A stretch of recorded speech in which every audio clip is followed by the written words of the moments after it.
July 14 ലെലിസിലെ വിശുദ്ധ കമിലസ് 1550 മുതൽ 1614 വരെ കാലഘട്ടം. 1550 ഇറ്റലിയിൽ അബ്രൂസി എന്ന സ്ഥലത്ത് തൻ്റെ അമ്മയ്ക്ക് 60 വയസ്സുള്ളപ്പോഴാണ് കമിലസ് ജനിച്ചത്. പ്രസവവേദനയുടെ ശക്തിയാൽ അമ്മ ഒരു തൊഴുത്തിലേക്ക് ഓടിക്കയറിയതിനാൽ കുട്ടി ജനിച്ചത് വൈക്കോലിലാണ്.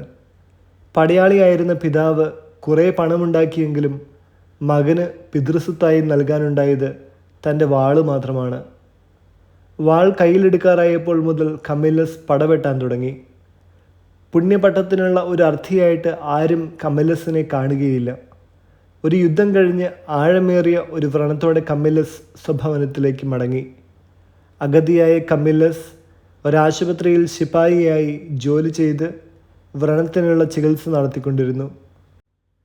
കളിക്കാനുള്ള ചീട്ടുപെട്ടി തലയിണയുടെ കീഴിൽ വെച്ചുകൊണ്ടാണ് ആശുപത്രിയിൽ ജോലി ചെയ്തിരുന്നത്. കളിക്കാൻ തക്കം കിട്ടിയാൽ രോഗികളെ ഉപേക്ഷിച്ച് കളിക്കുവാൻ പോകും. ക്ഷിപ്രകോപപ്രകൃതമായിരുന്നതുകൊണ്ട് ആശുപത്രിയിൽ നിന്നും കമിലസ് ബഹിഷ്കരിക്കപ്പെട്ടു. അദ്ദേഹം വീണ്ടും സൈന്യത്തിൽ ചേർന്നു. സൈനിക ജീവിതം വളരെയധികം കഷ്ടത നിറഞ്ഞതായിരുന്നു. പുല്ലും കുതിരമാംസവുമാണ് ഭക്ഷണം. അവസാനം സൈന്യത്തിന് തീരെ പറ്റുകയില്ലെന്ന കാരണത്താൽ സൈന്യത്തിൽ നിന്ന് കമിലസ് പിരിച്ചുവിടപ്പെട്ടു. സൈന്യത്തിൽ നിന്നുണ്ടാക്കിയ സമ്പാദ്യം ചൂതുകളി കൊണ്ട് നശിപ്പിച്ചു. അന്ന് കമിലസിന് 24 വയസ്സേ പ്രായമുണ്ടായിരുന്നുള്ളൂ. ഒരു കപ്പൂച്ചിൻ വൈദികൻ്റെ ഉപദേശം ആ യുവാവിനെ മാനസാന്തരപ്പെടുത്തി.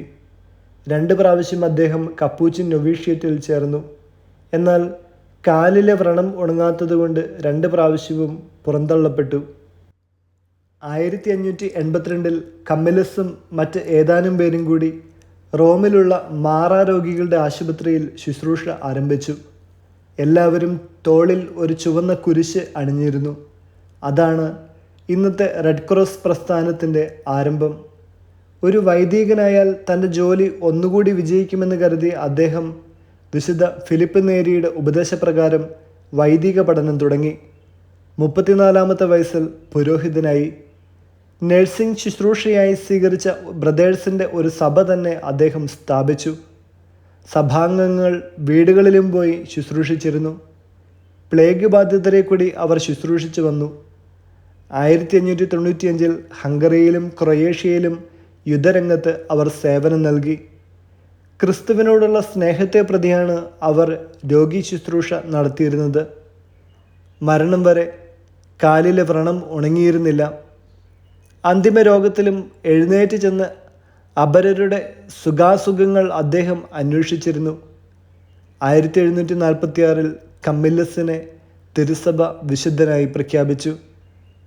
1886 ലിയോ 13 മാർപ്പാപ്പ വിശുദ്ധ കമിലസിനെയും ദൈവത്തിൻ്റെ വിശുദ്ധ യോഹന്നാനെയും എല്ലാ രോഗികളുടെയും മധ്യസ്ഥരായി പ്രഖ്യാപിച്ചു. വചനം 1 കൊറിന്തോസ് 16 13-14 വാക്യങ്ങൾ. നിങ്ങൾ ജാഗരൂകരായിരിക്കുവിൻ, വിശ്വാസത്തിൽ ഉറച്ചു നിൽക്കുവിൻ, പൗരുഷവും കരുത്തും ഉള്ളവരായിരിക്കുവിൻ, നിങ്ങളുടെ സകല കാര്യങ്ങളും സ്നേഹത്തോടെ നിർവഹിക്കുവിൻ. വിചിന്തനം. ക്രിസ്തുവിൻ്റെ റെഡ് ക്രോസിൽ നിന്നാണ് കമിലസിന് ഉത്തേജനം ലഭിച്ചത്. രോഗീ ശുശ്രൂഷകർ വിശുദ്ധ കമിലസിനെ അനുകരിക്കട്ടെ. അദ്ദേഹത്തിൻ്റെ ഒരു പ്രധാന പ്രാർത്ഥന ഇപ്രകാരമായിരുന്നു: കർത്താവേ, അങ്ങയുടെ അനുഗ്രഹങ്ങൾക്ക് തീരെ അർഹതയില്ലാത്ത ഒരു നീച പാപിയാണ് ഞാൻ. അങ്ങയുടെ അനന്തകാരുണ്യത്താൽ എന്നെ രക്ഷിക്കണമേ.